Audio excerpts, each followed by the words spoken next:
دوستوں بزرگوں، پوری یہ زندگی بہت قیمتی ہے جو اللہ تعالیٰ نے ہمیں زندگی میں رحمت فرمائی ہے، یہی بہت قیمتی ہے۔ پھر عصر کی نماز کے بعد کا وقت تو اور زیادہ قیمتی ہے۔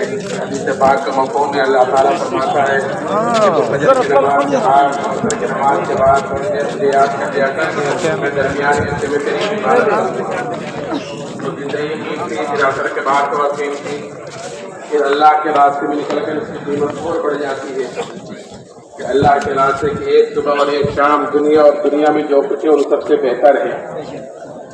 لیکن میرے محترم بزرگوں دوستوں، یہ وقت بہتر جب بنے گا، یہ وقت قیمتی جب بنے گا جب ہم اس وقت کو قیمتی بنائیں گے، نہیں تو وقت کا کام تو گزرنے کا ہے، گزر ہی رہا ہے۔ ہر ایک کی کس کی کتنی زندگی گزر گئی ہر ایک کو پتہ ہے، اور آگے کس کی کتنی باقی ہے یہ تو کسی کو کچھ پتہ ہی نہیں ہے۔ اس لیے سورج جب روزانہ نکلتا ہے تو وہ یہ اعلان کرتا ہے کہ اے ابن آدم، تجھے جو عمل کرنا ہو کر لے، آج کے دن تیری زندگی میں پھر کبھی نہیں آئے گا۔ کہ جو سال گزر گیا، مہینہ گزر گیا، جو دن گزر گیا، اب وہ کسی قیمت پر بھی واپس نہیں آئے گا، اور آگے کس کا کتنا باقی ہے یہ کسی کو کچھ پتہ بھی نہیں ہے۔ اس لیے میرے محترم بزرگوں دوستوں، ہم اپنی زندگیوں کو قیمتی بناویں، عملوں کے اندر لگ کر، اور اعمال ایک ایسی چیز ہے جو انسان کے ساتھ ہر جگہ ساتھ ہوتے ہیں اور 100% ساتھ ہوتے ہیں۔ آپ اس وقت یہاں پر آئے ہیں اپنے گھر بار چھوڑ کر، آپ کے ساتھ آپ کے 100% آپ کے اعمال ساتھ ہیں، اور یہی اعمال آپ کے ساتھ آگے تک قبر، حشر، اور اسی پر پھر جنت اور جہنم کا فیصلہ ہونے والا ہے کہ عمل سے زندگی بنتی ہے، جنت بھی جہنم بھی۔ یہ خاکی اپنی فطرت میں نہ نوری ہے نہ ناری ہے کہ انسان کے بننے بگڑنے کا تعلق دنیا کی کسی بھی چیز سے نہیں ہے، بلکہ انسان کے بننے بگڑنے کا تعلق انسان کے اعمال سے ہے۔ اعمال کہلاتے ہیں کہ انسان 24 گھنٹے جو کام کرتا ہے، صبح سے شام تک، سونا ہے، جاگنا ہے، کھانا پینا ہے، کمانا ہے، خرچ کرنا ہے، شادی بیاہ ہے، کمانا ہے، کہ جو بھی کام کرتا ہے کہ یہ اس کے اعمال کہلاتے ہیں۔ اور یہی سارے کام جو اللہ کو نہیں مانتے وہ بھی کرتے ہیں، جو اللہ کو نہیں ماننے والے وہ بھی سارے کام کرتے ہیں، وہی سارے اعمال وہ یہ بھی کرتے ہیں۔ فرق ان میں اور ہم میں اتنا ہے کہ ہمیں ان سارے کام کرنے کا طریقہ بتلایا گیا ہے۔ لقد کان لکم فی رسول اللہ اسوۃ حسنہ، کہ تمہارے لیے زندگی گزارنے کا بہترین نمونہ کہ وہ تمہارے پیارے نبی کی زندگی ہے، کہ کل قیامت کے دن اللہ تعالیٰ ہر ایک کو اس نمونے کے مطابق دیکھیں گے۔ نمونے بنائے جاتے ہیں فیکٹریوں میں، پھر اس نمونے کو دیکھ کر پھر اور چیزیں بنائی جاتی ہیں، کاریں بنائی جاتی ہیں، مشینیں بنائی جاتی ہیں، نمونے کے مطابق ہوتی ہیں تو اس کو پاس کیا جاتا ہے، نمونے سے ہٹ کر ہوتی ہیں تو اس کو ریجیکٹ کر دیا جاتا ہے، فیل کر دیا جاتا ہے۔ تو ایسے ہی ہمارے لیے نمونہ کہ وہ جناب رسول اللہ صلی اللہ علیہ وسلم کی زندگی ہے، کہ کل قیامت کے دن ہر ایک کو اللہ تعالیٰ اس نمونے کے مطابق دیکھیں گے کہ جس کی جتنی زندگی باعتبار اعمال کے کہ نبی کی زندگی کے مطابق ہوگی، کہ اللہ تعالیٰ کے ہاں اس کی قدر و قیمت ہوگی، اللہ کے ہاں اس کی حیثیت ہوگی، اور جس کی جتنی زندگی نبی کے طریقے سے ہٹ کر ہوگی اتنا ہی اللہ کے ہاں بے قیمت ہوگا، اتنا ہی اللہ کے ہاں بے حیثیت ہوگا۔ اس لیے میرے محترم بزرگوں دوستوں، ہمیں سب سے پہلے یہ فکر کرنی ہے کہ میرے بدن سے نکلنے والے اعمال کیسے ہیں، اور عملوں کا دار و مدار وہ انسان کے یقین کے ساتھ ہے، کہ جیسے اس کے اندر کا یقین ہوگا کہ بدن سے نکلنے والے اعمال اس کے اعتبار سے ہوں گے۔ اگر اندر یقین بنا ہوا ہوگا تو بدن سے نکلنے والے اعمال اس کے اعتبار سے، اور اگر خدا نہ خواستہ اندر کا یقین بگڑا ہوا ہوا تو پھر بدن سے نکلنے والے اعمال اس کے اعتبار سے ہوں گے۔ اس لیے ہمیں بنیادی طور پر سب سے پہلے اپنے اندر کے یقین کو بدلنا ہے، اپنے اندر کے یقین کو بنانا ہے، یعنی اپنے ایمان کو، کہ یہ ایمان کہ یہ اللہ نے ہمیں سب سے بڑی نعمت مرحمت فرمائی ہے، ایمان کی دولت یہ سب سے بڑی نعمت ہے، کہ اس لیے کہ انعامات تو اللہ تعالیٰ کے بے شمار ہیں، کہ قرآن یہ کہتا ہے کہ وَإِن تَعُدُّوا نِعْمَتَ اللَّهِ لَا تُحْصُوهَا، کہ اللہ تعالیٰ کے انعامات تو اتنے ہیں کہ اگر اللہ کی نعمتوں کو گننا چاہیں، شمار کرنا چاہیں تو اللہ کی نعمتوں کو گن نہیں سکتے، شمار نہیں کر سکتے، اتنے انعامات اللہ تعالیٰ کے ہمارے اوپر۔ قدم قدم پر، سانس سانس پر اللہ تعالیٰ کی نعمتیں بارش کی طرح ہمارے اوپر اتر رہی ہیں، اور ایسی ایسی نعمتیں ہیں کہ اللہ کی ایک نعمت بڑی نعمت ہوتی ہے لیکن ہمارا دھیان ادھر نہیں جاتا کہ یہ بھی اللہ کی نعمتوں میں سے کوئی نعمت ہے. اس لیے کہ ہر چیز کی قدر و قیمت آدمی کو اس وقت پتہ چلتی ہے، اس وقت محسوس ہوتی ہے جب وہ چیز ہاتھ سے نکل جاتی ہے. جب تک کوئی چیز آدمی کے ہاتھ میں ہوتی ہے اس کی قدر و قیمت کا اندازہ نہیں ہوتا. اللہ نے مثال کے طور پر اللہ نے ہمیں آنکھیں دے رکھی ہیں، کوئی آدمی آنکھوں سے معذور ہو جائے تو پتہ چلے آنکھ کتنی بڑی نعمت.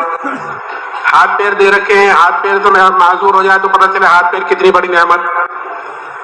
تو میں نے کہا نعمت کی قدر ہی جب ہوتی ہے جب وہ چیز ہاتھ سے نکل جاتی ہے. ایک مرتبہ دو آدمی میرے پاس آئے وہاں پر نظام الدین میں، اور آ کر کہنے لگے کہ مولانا ہمارے بھائی کے لیے دعا کرنا، 10 سال ہو گئے اس کا پیشاب بند ہے. 10 سال سے نلکی لگا رکھی ہے، وہ نلکی لگی رہتی ہے تو اس سے نکلتا رہتا ہے تھوڑا بہت، نلکی نکال دو تو پیشاب نہیں ہوتا. تو کتنی بڑی نعمت. میں نے کہا نا ہمارا دھیان تصور بھی ادھر نہیں جاتا ہوگا کہ یہ بھی اللہ کی نعمتوں میں سے. اسی لیے حضور حضرت صلی اللہ علیہ وسلم نے پیدائش سے لے کر موت تک ہر موقع کی دعا بتلائی ہے اور ہر چیز کے کرنے کا طریقہ بتلایا ہے. اگر وہ چیز، وہ نعمت اس طریقے پر استعمال ہو رہی ہے جس طریقے پر جناب رسول اللہ صلی اللہ علیہ وسلم نے اس کے استعمال کا طریقہ بتلایا ہے تو ہر نعمت کہ پھر اللہ کے ہاں سے دلوانے والی بنے گی، انعامات اور مزید. اور اگر خدا نہ خواستہ وہ نعمت اس طریقے پر استعمال نہیں ہو رہی ہے تو پھر ہر نعمت کل قیامت کے دن پکڑ کا ذریعہ بنے گی. ہر نعمت کل قیامت کے دن ثم لتسألن یومئذ عن النعیم، کہ کل قیامت کے دن تم سے ضرور بھی ضرور نعمتوں کے بارے میں پوچھا جائے گا. ان السمع والبصر والفؤاد کل اولئک کان عنہ مسئولا، کہ ہر چیز کے بارے میں پوچھا جائے گا. تو یہ ہماری یہ زندگی جو ہے یہ آزادانہ نہیں ہے کہ جس طرح چاہے جہاں چاہے جیسی چاہے گزار لے، بلکہ ہماری یہ زندگی جو ہے اللہ نے مرحمت فرمائی ہے یہ تو پابندیوں کے ساتھ گزارنے کی زندگی ہے. کیونکہ اس دنیا کو حدیث میں آیا ہے کہ دنیا مومن کا جیل خانہ ہے اور کافروں کی جنت ہے. اور جیل خانے میں آدمی کیسا رہتا ہے؟ ہر آدمی کو معلوم ہے کہ پابندیوں کے ساتھ رہتا ہے، کہ حکومت کے قوانین ہیں اس کی پابندی کے ساتھ رہتا ہے. اب سونا ہے، اب اٹھنا ہے، یہ کھانا ہے، یہ کام کرنا ہے، ساری چیزیں ہوتی ہیں وہاں پر. وہاں آزاد نہیں ہوتا زندگی گزارنے میں بلکہ پابند ہوتا ہے. ایسے ہی مومن کہ یہاں پر پابند ہے کہے گا کہ جناب رسول اللہ صلی اللہ علیہ وسلم کے طریقے کا، کہ یہاں نہ کمانے میں آزاد ہے نہ خرچ کرنے میں آزاد ہے. زندگی کے کسی بھی شعبے میں یہ آدمی زندگی کسی شعبے میں آزاد نہیں ہے. اور پھر وہی چیز، جو چیز نبی کے طریقے کے مطابق ہو جائے گی وہی چیز دین بنے گی. اور دین میرے محترم بزرگوں دوستو ایک دو عملوں کا نام نہیں ہے کہ خالی نماز پڑھنا، خالی روزہ رکھنا، کہ اتنا دین نہیں ہے، بلکہ دین تو عمل کے مجموعے کا نام ہے. دین عمل کے مجموعے کا نام ہے کہ جو چیز بھی ہماری جناب رسول اللہ صلی اللہ علیہ وسلم کے طریقے پر ہوگی وہ چیز ہماری دین بن جائے گی، ہماری چیز عبادت بن جائے گی. ایک آدمی بیت الخلا میں جاتا ہے، اگر بیت الخلا میں گیا نبی کے طریقے کے مطابق گیا اور نبی کے طریقے کے مطابق نکلا تو یہ بیت الخلا میں آنا جانا اس کا دین بن گیا، کیونکہ نبی کے طریقے کے مطابق گیا ہے، نبی کے طریقے کے مطابق نکلا ہے. بلکہ ایک مرتبہ تو آپ نے فرمایا کہ ایک آدمی اپنی بیوی سے اپنی خواہش پوری کرتا ہے تو یہ بیوی کے پاس جانا یہ بھی اس کا دین ہے. صحابہ نے عرض کیا یا رسول اللہ ایک آدمی اپنی خواہش پوری کرنے کے لیے جاتا ہے تو اس پر حیرت ہوئی، تو یہ بھی دین ہے؟ آپ نے فرمایا کہ اگر اپنی خواہش غلط طریقے پر پوری کرتا تو اس پر گناہ ہوتا ہی نہیں ہوتا، کہ جب غلط طریقے پر خواہش پوری کرنے پر گناہ ہو رہا ہے تو صحیح طریقے پر خواہش پوری کرنے کا اجر و ثواب بھی ہے. تو بیوی کے پاس جانا صحیح طریقے پر کہ یہ بھی اجر کا ثواب بنے، یہ بھی دین بنے گا ہمارا. اور اگر میرا محترم بزرگوں دوستو نبی کے طریقے سے ہٹ کر کوئی آدمی عبادت کرے اور اونچی سے اونچی عبادت کہ سب سے اونچی عبادت کہ نماز، کہ اگر وہ نماز پڑھ رہا ہے اور نبی کے طریقے سے ہٹی ہوئی ہے وہ، کیونکہ نبی نے فرمایا کہ صلو کما رأیتمونی اصلی، کہ نماز ایسے پڑھو جیسے نماز مجھے پڑھتا دیکھ رہے ہو. آپ نے ایک صحابی کو 3 مرتبہ واپس فرمایا کہ جاؤ نماز پڑھو، تم نے نماز نہیں پڑھی. تو حدیث میں آتا ہے کہ وہ نماز جس کا وضو اور رکوع اور سجدہ اچھی طرح نہ کیا گیا ہو، اچھی طرح نہ کیا گیا ہو کیا مطلب؟ یعنی نبی کے طریقے کے مطابق نہ ہو. تو جس کا وضو رکوع سجدہ اچھی طرح نہ کیا گیا ہو تو وہ نماز پرانے کپڑے کی طرح لپیٹ کر نمازی کے منہ پر واپس مار دی جاتی ہے. کیوں؟ کیونکہ نبی کے طریقے سے ہٹ کر ہے. اور پھر اتنا ہی نہیں، وہ نماز وہ بددعا دیتی ہوئی جاتی ہے کہ جیسے تو نے مجھے ضائع اور برباد کیا، اللہ تجھے بھی ایسا ضائع اور برباد کرے، کیونکہ طریقے سے ہٹی ہوئی ہے. تو میں عرض کر رہا تھا کہ انعامات اللہ تعالیٰ کے تو بے شمار ہے.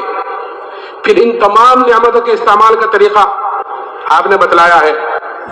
ایک مرتبہ سب گرمی دوپہر کا وقت حضرت ابو بکر صدیق رضی اللہ تعالیٰ عنہ مسجد میں تشریف لائے. تھوڑی دیر میں حضرت عمر رضی اللہ تعالیٰ عنہ بھی آئے. تو حضرت عمر نے حضرت ابو بکر سے پوچھا، ابو بکر گرمی ہے، دوپہر کا وقت ہے، تم یہاں پر؟ کہ عمر بھوک کی سختی مجھے بحال لے کر آئی ہے، بھوک کی شدت بحال لے کر آئی ہے. کہ اچھا عمر تم کس لیے آئے ہو؟ کہ ابو بکر میں بھی اسی لیے باہر آیا ہوں، بھوک کی شدت مجھے بھی بحال لے کر آئی ہے. یہ دونوں باتیں کر رہے تھے کہ اتنے میں جناب رسول اللہ صلی اللہ علیہ وسلم تشریف لائے اور آپ نے ان دونوں سے پوچھا کہ تم دونوں گرمی ہے، دوپہر کا وقت ہے، کہ یا رسول اللہ بھوک کی وجہ سے باہر آئے ہیں. آپ نے فرمایا قسم ذات عالی کی جس کے قبضے میری جان ہے، میں بھی اسی لیے باہر آیا ہوں، بھوک کی وجہ سے. یہ تینوں حضرات باتیں کرتے ہوئے ایک صحابی حضرت ابو ایوب انصاری رضی اللہ تعالیٰ عنہ ان کے مکان پر تشریف لے گئے. وہ تو گھر پر نہیں تھے، گھر والوں نے اہلاً و سہلاً کہا، بٹھایا. تھوڑی دیر میں وہ صحابی آئے اور آتے ہوئے اپنے ساتھ ایک کھجوروں کا بڑا سارا خوشہ توڑ کر لے کر آئے اور اللہ کے حضرات کے سامنے پیش کیا. آپ نے فرمایا کہ اس میں سے پکی پکی لاتیں ساری کیوں لائے؟ کہ نہیں یا رسول اللہ، جو آپ کو پسند ہو، پکی تر خشک جو آپ کو پسند ہو آپ نوش فرما لیں.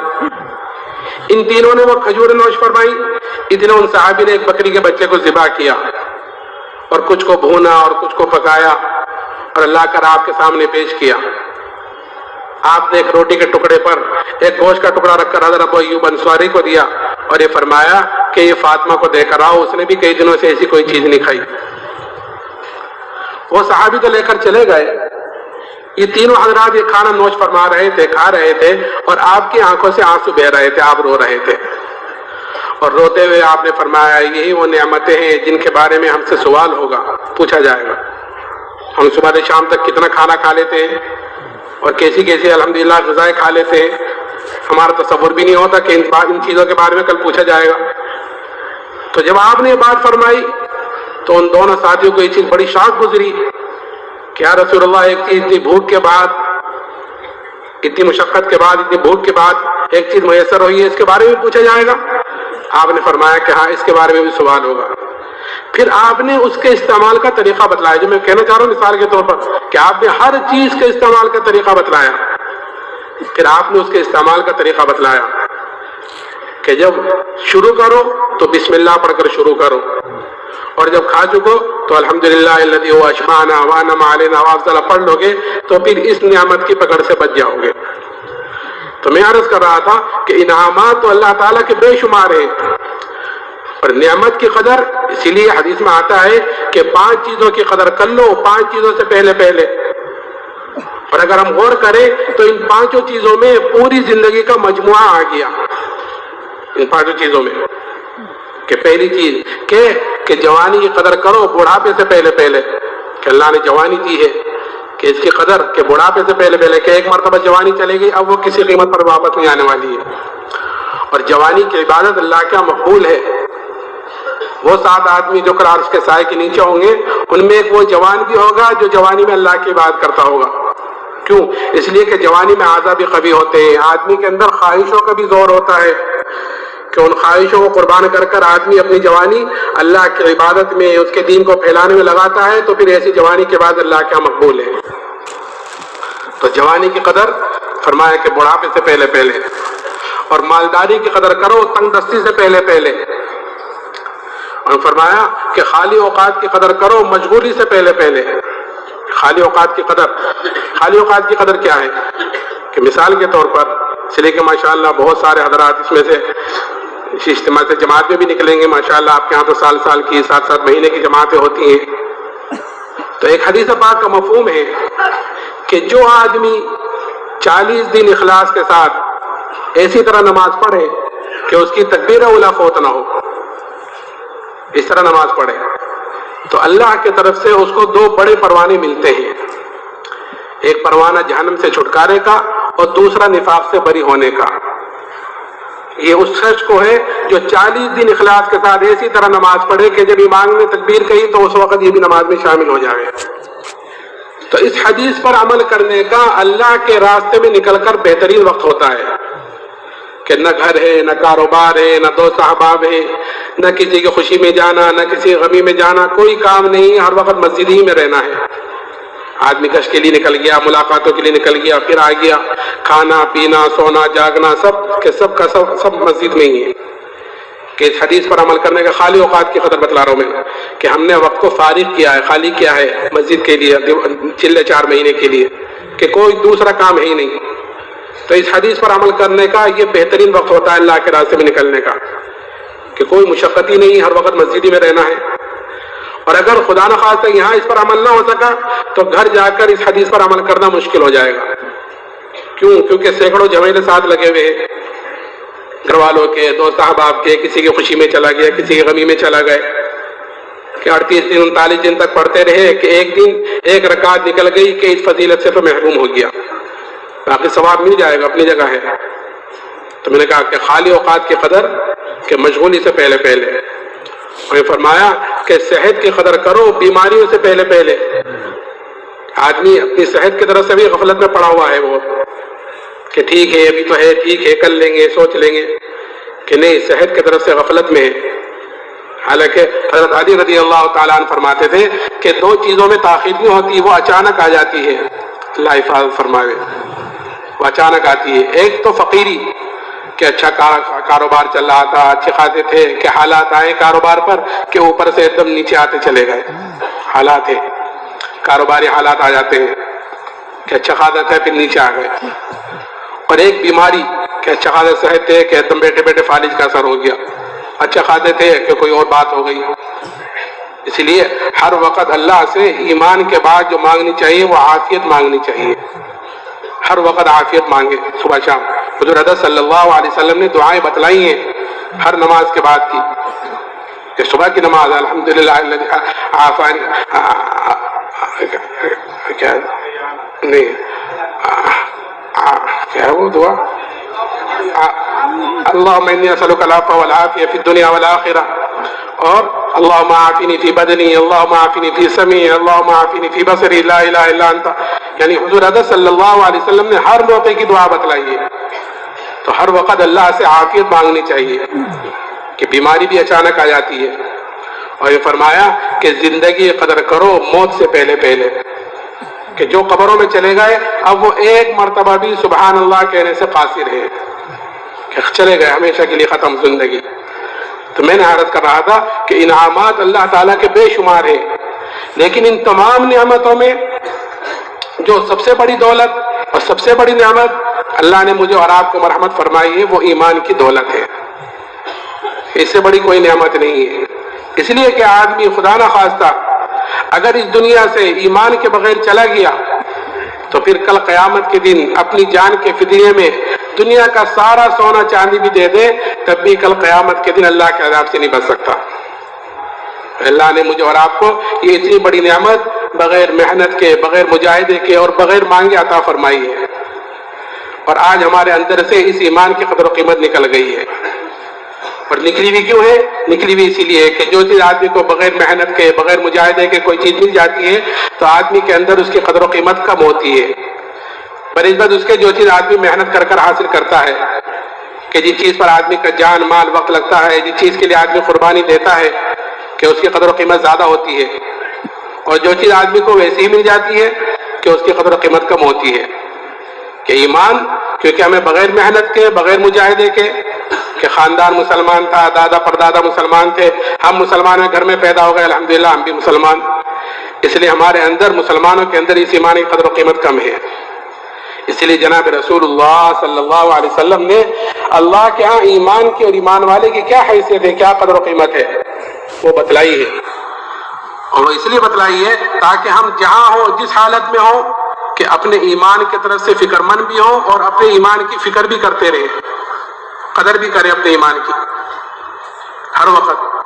کہ بتلایا کہ یہ ایمان کی قدر یہ اللہ کیا یہ ہے ایک ایمان والے کی، کہ جب تک ایک ایمان والا اس دنیا میں موجود رہے گا کہ اللہ کے ہاں اس کی یہ قدر ہے کہ اللہ تعالیٰ اس سات و زمین آسمان کے نظام کو باقی رکھے گا ایک ایمان والے کی وجہ سے. کہ اس وقت کتنے مسلمان ہیں، کتنے ایمان والے ہیں کہ سب دنیا سے چلے جاوے اور ہم میں سے ایک باقی رہ جاوے تو ہماری ایک کی وجہ سے اللہ تعالیٰ اس سات و زمین آسمان کے نظام کو باقی رکھے گا.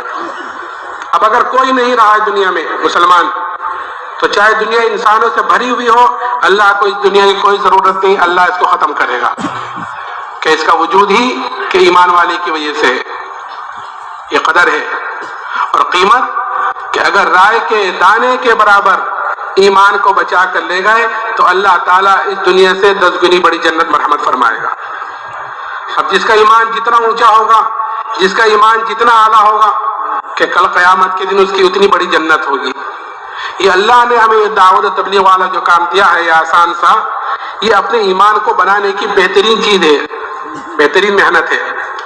کہ آدمی اللہ کے راستے میں نکلتا ہے، اللہ کی بڑائی کو بولتا ہے، سنتا ہے، اس کی عظمت کو بولتا ہے، اللہ کی طرف دعوت دیتا ہے، تو اللہ سے ہونے کا یقین اندر پیدا ہوتا ہے، وہ ایمان ہوتا ہے کہ ایمان بڑھتا ہے. وہ ایمان بڑھتا ہے تو پھر بدن سے نکلنے والے عمل صحیح ہوتے ہیں، کیونکہ اعمال کی خرابی وہ اندر کی خرابی کی وجہ سے ہے، اور اعمال کا صحیح ہونا وہ اندر کے صحیح ہونے کی وجہ سے ہے.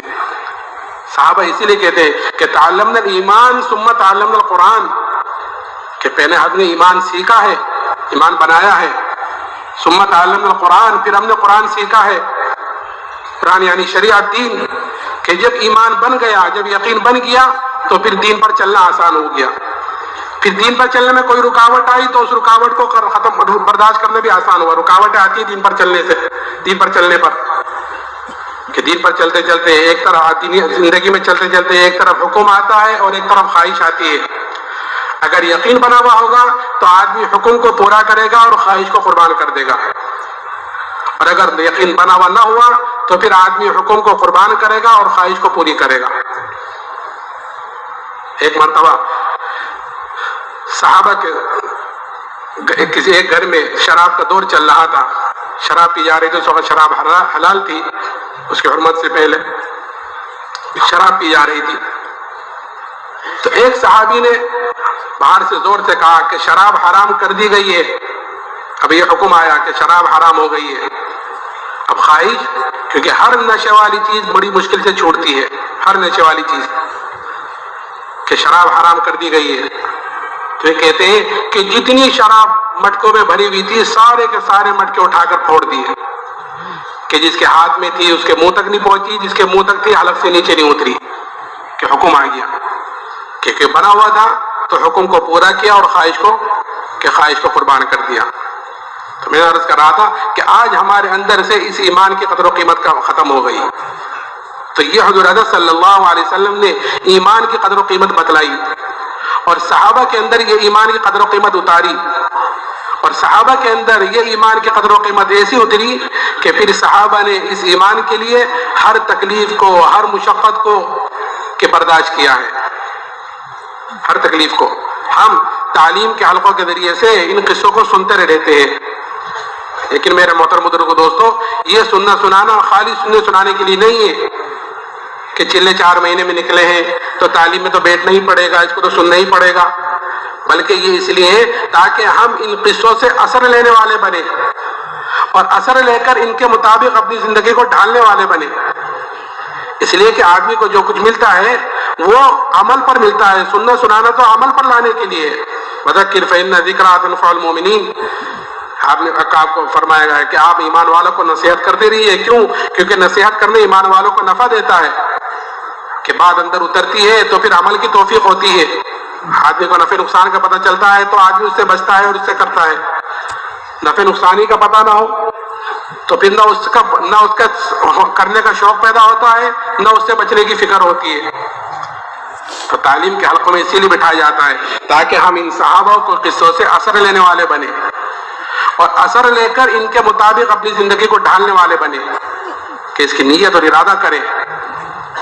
اس لیے تعلیم کے حلقوں میں بٹھایا جاتا ہے کہ ایک صحابی حضرت خباب بن ارد رضی اللہ تعالیٰ عنہ، ان سے حضرت عمر رضی اللہ تعالیٰ نے پوچھا کہ خباب ذرا ان تکالیف کی تفصیل بتلاؤ جو ایمان کی وجہ سے تم پر آئی ہیں، جو حالات مصیبتیں ایمان کی وجہ سے تم پر آئی ہیں ذرا ان کی تفصیل تو بتلاؤ. تو حضرت خباب نے کہا کہ امیر المومنین آپ ذرا میری کمر دیکھیں. جب کمر دیکھی تو حضرت عمر نے کہا اے خباب ایسی کمر تو کسی کی نہیں دیکھی جیسی تمہاری ہے. تو حضرت خباب نے کہا امیر المومنین مجھے تو آگ کے انگاروں پر لٹا کر گھسیٹا جاتا تھا اور میری چربی سے میرے خون سے وہ آگ بجھتی تھی. کہے کی وجہ سے کہ ایمان کی وجہ سے کہ ایک عورت کے غلام تھے. جب اس کو یہ پتا چلا کہ جناب رسول اللہ صلی اللہ علیہ وسلم سے ملتے ہیں یعنی ایمان لے کر آ گئے ہیں تو سریے کو گرم کر کر اس سے ان کے بدن کو داغ دیتی تھی سزا کے طور پر کہ یہ تو ایمان سے پھر جائیں نہیں تو اس سزا کو بھگتتے رہے. لیکن کیونکہ ایمان کی قدر و قیمت اندر اتری ہوئی تھی اس لیے ان تکلیفوں کا اور ان مصیبتوں کا برداشت کرنا آسان ہوا. اور پھر اتنا ہی نہیں، جب فتوحات کا دروازہ کھلا اللہ کی طرف سے، اس لیے کہ مومن کی علامت بتلائی گئی ہے کہ مومن کی دو علامتیں ہیں کہ وہ جو کام کرتا ہے، جو نیک عمل کرتا ہے، کہ اس کا بدلہ اس کو دنیا میں نہیں چاہیے ہوتا ہے بلکہ اس کا بدلہ وہ آخرت میں چاہتا ہے. اس لیے کہ اس کو پتا ہے یہاں جو ملے گا وہ وقتی ملے گا اور تھوڑا ملے گا، کہ آخرت کے اعتبار سے تھوڑا اور وقتی کے موت تک. اور آخرت میں جو ملے گا کہ وہ ہمیشہ کے لیے ملے گا اور دنیا سے بہت زیادہ ملے گا. تو مومن اپنے نیک عمل کا بدلہ دنیا میں نہیں چاہتا. اور مومن جو کام کرتا ہے کہ وہ اپنے اللہ کو راضی کرنے کے لیے، کوئی خوش ہے نہ خوش ہے، کوئی دیکھ رہا ہے نہیں دیکھ رہا ہے، کہ اس کی فکر نہیں ہے کہ میرا اللہ مجھ سے راضی ہو جاوے. یہ علامت ہے کہ جو بھی کام کرے آپ اللہ کے راستے میں نکلے ہیں کہ لوگوں کی کڑوی کسیلی برداشت کرنی پڑتی ہے، اپنی راحت کو آگے پیچھے کرنا پڑتا ہے، اس کی قربانی دینی پڑتی ہے، راحت آرام آگے پیچھے ہوتا ہے، کہ اس کا بدلہ دنیا میں نہیں چاہتا مومن، کہ اس کا بدلہ آخرت میں. اور جو کام کرتا ہے کہ اپنے اللہ کو راضی کرنے کے لیے کہ میرا اللہ مجھ سے راضی ہو جاوے، کوئی خوش ہے نہ خوش ہے، کوئی دیکھ رہا ہے نہیں دیکھ رہا ہے، اس کی پرواہ نہیں. اسی لیے حضور اعظم صلی اللہ علیہ وسلم نے حضرت ابو ذر رضی اللہ تعالیٰ عنہ سے فرمایا تھا کہ ابو ذر اللہ کے معاملے میں کسی ملامت کرنے والے کی ملامت کی پرواہ نہ کرنا. اللہ نے اللہ کا جو حکم ہے کہ اس میں کسی ملامت کرنے والے کی ملامت کی پرواہ نہ کرنا. اور اللہ نے کیا حکم دیا کہ ما آتاکم الرسول فخذوا وما نہاکم عنہ فانتہوا، کہ جو کچھ تمہیں تمہارا نبی دے اس کو لے لو اور جس چیز سے روکیں کہ اس سے رک جاؤ. اور جیسے میں نے شروع میں کہا تھا کہ حضور اعظم صلی اللہ علیہ وسلم نے پیدائش سے لے کر موت تک ہر موقع کی دعا بھی بتلائی ہے اور ہر چیز کے کرنے کا طریقہ بھی بتلایا ہے. تو یہ حکم ہے کہ جو تمہیں دے رہے ہیں اس کو لے لو، جس زندگی جس شعبے میں بھی ہو، کہ جو نبی کا طریقہ ہے اس کو لے لو، اور جس چیز سے منع کرے کہ اس کو روک دو، اس سے رک جاؤ. تو جب فتوحات کا دروازہ کھلا اللہ کی طرف سے تو صحابہ اس پر رویا کرتے تھے کہ کہیں ہماری تکلیفوں کا ہماری مشقتوں کا بدلہ کہیں دنیا میں تو نہیں مل رہا ہے. یہی حضرت خباب کہ جب فتوحات کا دروازہ کھلا تو اس پر رویا کرتے تھے کہ ہماری تکلیفوں کا ہماری مشقتوں کا بدلہ کہیں ہمیں دنیا تو نہیں مل رہا ہے، یہاں تو ملے گا تو وقت ہی ملے گا اور تھوڑا ملے گا. تو میرے محترم بزرگوں دوستو، جو ایمان اللہ نے صحابہ کو مرحمت فرمایا تھا وہی ایمان اللہ نے مجھے اور آپ کو بھی مرحمت فرمایا ہے. فرق اتنا ہے کہ وہ محنت کر کر ایمان کی محنت کر انہوں نے وہ اپنے ایمان کے اعتبار سے اعلیٰ درجوں پر پہنچ گئے تھے، اور ہم نے اس محنت کو چھوڑا ہے تو ہم ایمان کے اعتبار سے کمزور درجے پر پہنچے ہیں. ایمان ہر چیز بننے کے لیے محنت چاہتی ہے، قربانی چاہتی ہے، کہ آدمی کے اندر جب کسی چیز کی قدر و قیمت کا اندر اتر جاتی ہے تو پھر آدمی اس کے لیے اپنی ساری چیز جھونک دیتا ہے، اپنی جان اپنا مال کہ اس چیز کے لیے جھونک دیتا ہے جس چیز کی قدر و قیمت آدمی کے اندر اتر جاتی ہے. صحابہ کے اندر یہ قدر و قیمت اتر گئی تھی، اس لیے ہر تکلیف اور مصیبت کو بھی برداشت کیا، اور جو چیز ایمان کے مقابلے پر آئی ہے کہ اس کو قربان کیا ہے، جو چیز ایمان کے مقابلے پر آئی ہے کہ اس کو قربان کر دیا. قربانی بھی بڑی سے بڑی دی ہے. ایک صحابی حضرت عبداللہ ابن حذافہ رضی اللہ تعالی عنہ، ان کو روم کی فوج نے قید کیا اور قید کر کر ان کو بادشاہ کے سامنے لے کر آئے۔ بادشاہ نے ان کے اوپر نصرانیت کو پیش کیا کہ تم نصرانی ہو جاؤ تو میں آدھی بادشاہ تم کو دے دوں گا۔ اب ایک طرف ایمان ہے، ایک طرف بادشاہت ہے۔ وہ صحابی انہوں نے سوچا ہوگا کہ یہ بادشاہ مجھے کامل ایمان چھوڑنے پر آدھی بادشاہت دینے کو تیار ہے، اور مجھ سے میرے نبی نے کیا کہا کہ اگر رائے کے دانے کے برابر بھی ایمان کو بچا کر لے گئے تو اللہ تعالیٰ اس دنیا سے 10 گنی بڑی جنت دے گا۔ یہ کہیں دور دور تک بھی مقابلہ نہیں، کہاں 10 گنی بڑی جنت رائے کے دانے کے برابر ایمان کو بچانے کا لے جانے پر، اور کہاں کامل ایمان چھوڑنے پر آدھی بادشاہت مل رہی ہے۔ تو فوراً جواب دیا کہ آدھی بادشاہت نہیں، اگر پوری بادشاہت دے، اور پوری بھی نہیں، عرب کی جتنی بادشاہت ہے سب کی سب دے، تب بھی میں پلک جھپکنے کے برابر ایمان کو چھوڑنے کو تیار نہیں ہوں۔ یہ جواب دیا۔ پھر دوسری چیز، ٹھیک ہے، آدمی کو جو غلط کام آدمی سے کرائے جاتے ہیں یا صحیح راستے سے ہٹایا جاتا ہے، وہ 2 راستوں سے ہٹایا جاتا ہے۔ ایک تو لالچ دے کر، تو لالچ کو تو یہ جواب دے دیا۔ دوسری دھمکی دی جاتی ہے کہ یہ کرو نہیں تو یہ کر دیں گے، یوں کر لو نہیں تو یوں کر دیں گے۔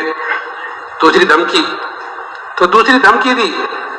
دھمکی تو کیا، اصل تو میرے محترم بزرگو دوستو، اللہ کی طرف سے آزمائشیں اور حالات لائے جاتے ہیں، اور یہ امتحانات ہوتے ہیں یہ دیکھنے کے لیے کہ یہ اپنے ایمان میں کتنا مضبوط ہے۔ الف لام میم حسب الناس ان یترکوا ان یقولوا آمنا وهم لا یفتنون۔ قرآن کہتا ہے کہ کیا تم یہ گمان کرتے ہو کہ تم یہ کہہ دو کہ ہم تو ایمان والے ہیں تو تم آزمائے نہیں جاؤ گے؟ نہیں، آزمائش ہوتی ہے۔ اللہ تعالیٰ کی طرف سے انسان کی 2 طرح سے آزمائش ہوتی ہے، 2 طرح سے امتحان لیتے ہیں۔ ایک تو نعمتیں دے کر آزماتا ہے اللہ تعالیٰ کہ دیکھو نعمتوں میں مجھے یاد رکھتا ہے یا مجھے بھول جاتا ہے، کہ جب مسلمان نعمتوں میں اللہ کو یاد رکھتا ہے اور پھر کوئی اس پر مصیبت آتی ہے اور اس وقت اللہ کو یاد کرتا ہے، دعا مانگتا ہے، تو پھر فرشتے کہتے ہیں مانوس آوازیں پہلے بھی آتی تھی، اور اللہ سے سفارش کرتے ہیں کہ اللہ اس کی مدد فرما۔ اور اگر نعمتوں میں اللہ کو بھولتا ہے اور پھر کوئی مصیبت آتی ہے پھر دعا مانگتا ہے، تو فرشتے کہتے ہیں کہ غیر مانوس آوازیں پہلے تو نہیں آتی تھی۔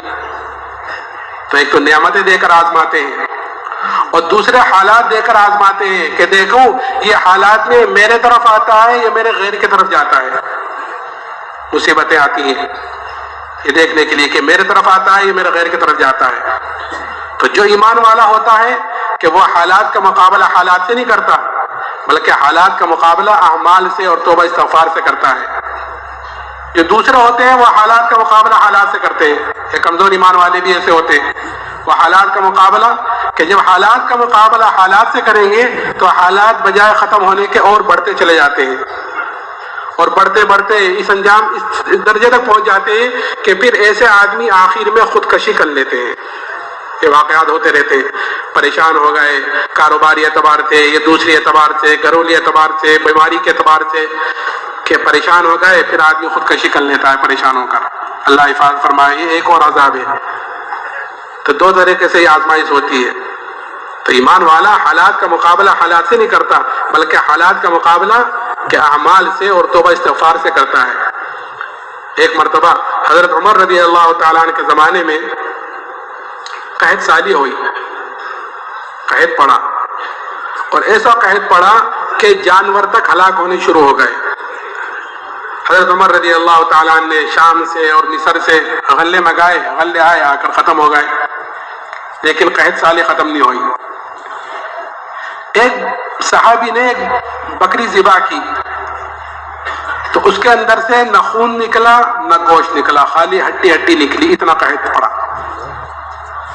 وہ صحابی روتے ہوئے سو گئے تو خواب میں زیارت کی جناب رسول اللہ صلی اللہ علیہ وسلم کی۔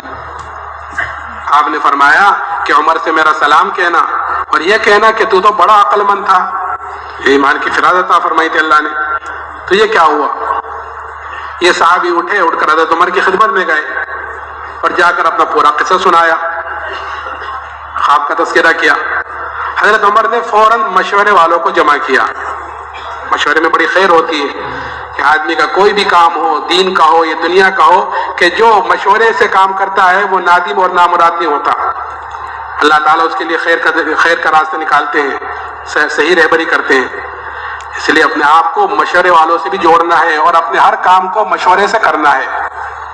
جتنا مشورے پر رہیں گے، مشورے والوں کے ساتھ رہیں گے، اتنا ہی انشاءاللہ خیر پر رہیں گے. تو فوراً مشورے والوں کو جمع کیا اور مشورے میں بات آئی کہ ایک صحابی نے ایسے خواب دیکھا ہے. تو مشورے میں بات آئی کہ امیر المومنین جہاں سے بارش شروع کی ہے، قحط سالی جہاں سے آئی، ہم اسی طرف رجوع کیوں نہیں کرتے؟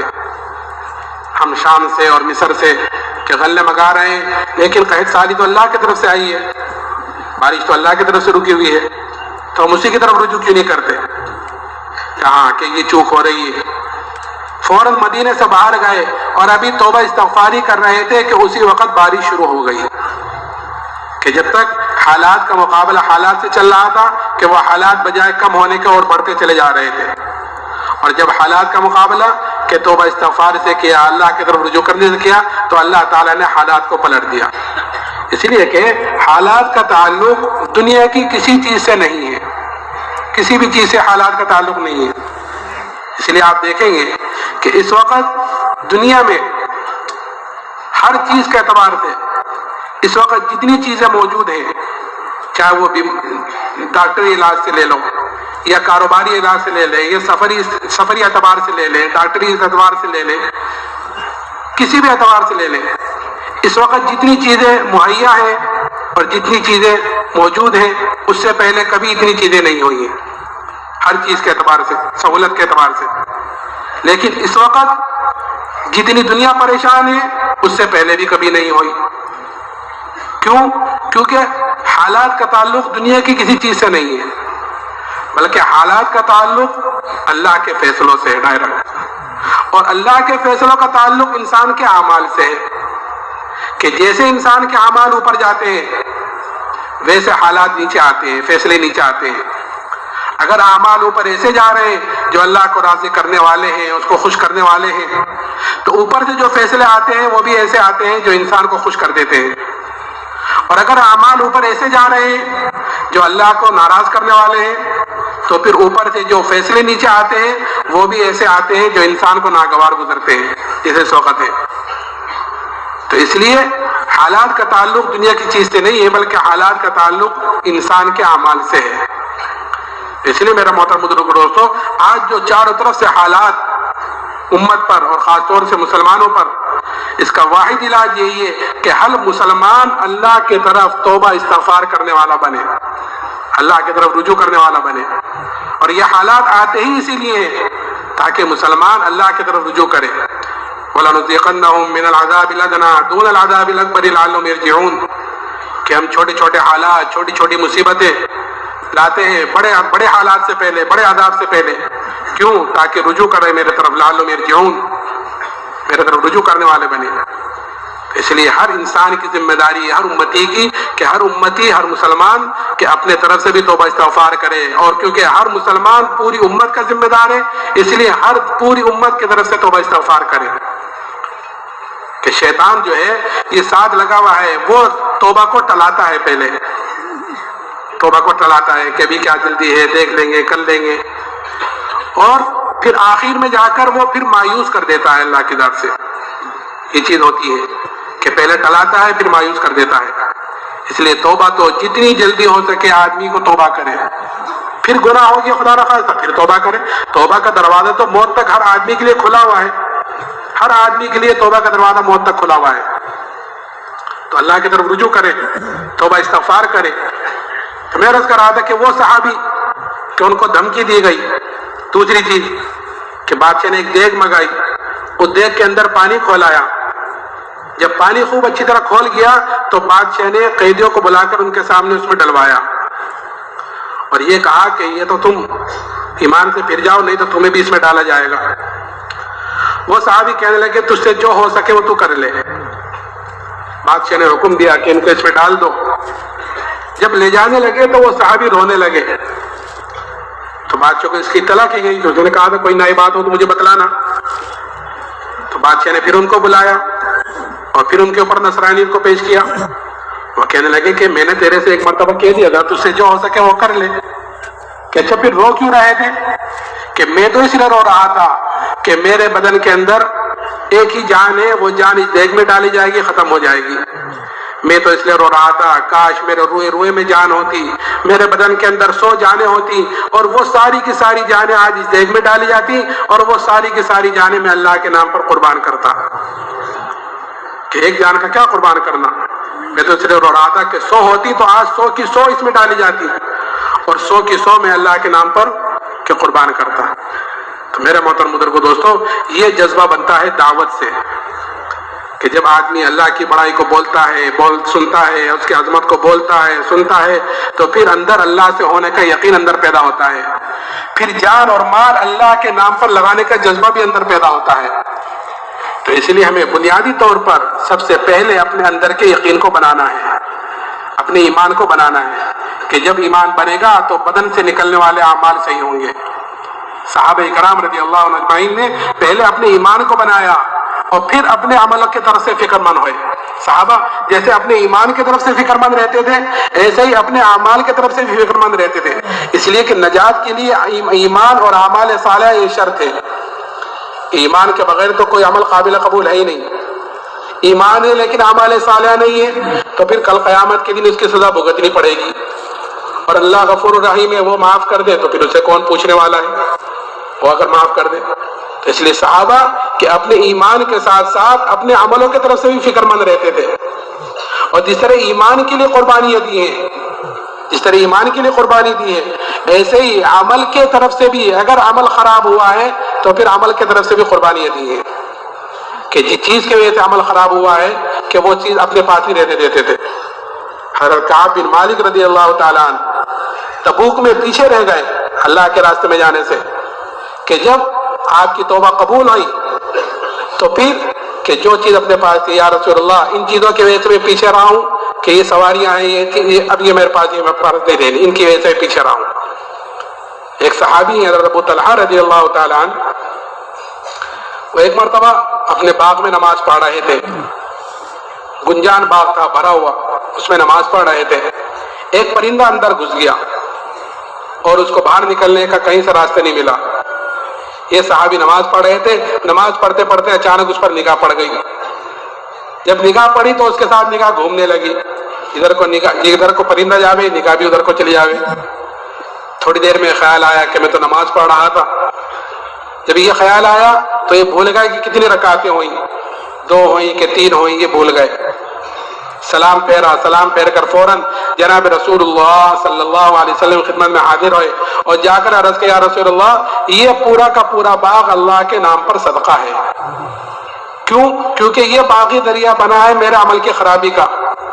نہ یہ باغ ہوتا، نہ میں اس میں نماز پڑھتا، نہ پرندہ اس میں آتا اور نہ میری نماز جیسے عام عبادت خراب ہوتی. اور آج مسلمانوں کا کیا حال ہے کہ ہمارا یہ حال ہے کہ ہم سب سے زیادہ غفلت میں پڑے ہوئے ہیں نماز کی طرف سے. اور نماز کیوں خراب کی ہوئی ہے؟ کیونکہ نماز سے کامیابی کا یقین نہیں ہے. حالانکہ 5 بڑے بڑے وعدے اللہ نے اس نماز کے اوپر رکھے ہیں. اس میں ایک وہ وعدہ بھی ہے جس کے پیچھے آدمی خواہ چھانتا ہے، روزی میں برکت، روزی میں ترقی، روزی میں برکت، وہ بھی اسی پر ہے کہ جو آدمی 5 طریقے، جو آدمی نمازوں کا اہتمام کرتا ہے تو 5 طریقے سے اللہ تعالیٰ اس کا اعزاز اکرام کرتے ہیں. پڑھا ہے نا، سنا ہے حدیثوں میں. تو میں نے جیسا کہا تھا کہ تعلیم کے ذریعے سے تعلیم اس لیے کی جاتی ہے تاکہ ہم ان قصوں سے اثر لے کر اس پر عمل کرنے والے بنے. آج مسلمان سب سے زیادہ غفلت میں پڑا ہوا ہے. حالانکہ حدیث میں آتا ہے کہ اس مسلمان کا اسلام میں کوئی حصہ نہیں ہے جو مسلمان نماز نہ پڑھے، حصہ ہی نہیں ہے. اور نماز کو بالکل بارڈر کہا ہے کہ اسلام سے نکل گیا باہر، بالکل بارڈر، کہ نماز ہی نہیں پڑھتا کہ اسلام کے حدود سے نکل گیا. نماز پڑھ کر تو حدود میں داخل ہوتا ہے، جیسے ہر ملک کی حدود ہوتی ہے نا، کہ حدود میں داخل ہوا ہے، ادھر چلا گیا کہ حدود ہے، آگے پورا ملک تو آگے ہے، تو پورا دین تو آگے ہے. نماز پڑھ کر تو حدود میں داخل ہوا ہے اور نماز ہی نہ پڑھے تو حدود سے باہر نکل گیا. اسلام میں کوئی حضرت عمر رضی اللہ تعالیٰ عنہ کے خنجر مارا گیا اور آپ کے زخم آیا، اور اتنا گہرا زخم کہ آپ کو دودھ پلایا گیا تو وہ دودھ بھی زخم کے راستے سے باہر نکل گیا، اتنا گہرا زخم. اور آپ کے اوپر بے ہوشی طاری رہی، کوشش کی جاتی رہی آپ کو ہوش میں لانے کی، آپ ہوش میں نہیں آئے، تو ایک ساتھی نے کہا کہ امیر المومنین کو نماز کے ذریعے سے ہوش میں لاؤ، تو کان میں کہا امیر المومنین الصلاۃ الصلاۃ، اس وقت آپ نے آنکھ کھولی اور اس وقت یہ جملہ فرمایا کہ ہاں کہ جو مسلمان نماز نہ پڑھے کہ اسلام میں اس کا کوئی حصہ نہیں ہے۔ تو نماز خراب ہے کہ یقین کی خرابی کی وجہ سے؟ اس لیے میرا محترم بزرگو دوستو، ہمیں سب سے پہلے دعوت کے ذریعے سے اپنے اندر کے یقین کو بدلنا ہے۔ ایک تو دعوت کے ذریعے سے اپنے اندر کے یقین کو بدلنا، اور ایک ذکر کے ذریعے سے اپنے اندر کے غفلت کو ختم کرنا۔ غفلتیں بھی اندر ہیں، اور ایسی غفلت ہے کہ ایک آدمی کہ اللہ کے سامنے، اللہ کے گھر میں اللہ کے سامنے کھڑا ہوا ہے اور غافل ہے، یعنی نماز پڑھ رہا ہے تو کوئی کھیت میں، کوئی کاروبار میں، کوئی کہیں، کہ یہ حالت ہے نماز کی۔ کہ کیوں غفلت ہے؟ کیونکہ غیر اللہ کو بولا جا رہا ہے، غیر اللہ کو سنا جا رہا ہے، غیر اللہ کو دیکھا جا رہا ہے، تو اللہ کے سامنے کھڑے ہو کر بھی غیر اللہ کا دھیان ہے۔ ہمارے ایک ساتھی تھے، ان کا انتقال ہو گیا، وہ ایک قصہ سناتے تھے کہ ایک مرتبہ نماز ہو رہی تھی مسجد میں، تو امام نے 3 رکعت پر سلام پھیر دیا، تو کسی کو پتہ نہیں چلا کہ امام نے 3 رکعت پر سلام پھیر دیا۔ ایک آدمی کھڑا ہوا کہ امام صاحب 3 ہی رکعت ہوئی ہیں، 4 نہیں ہوئی پوری۔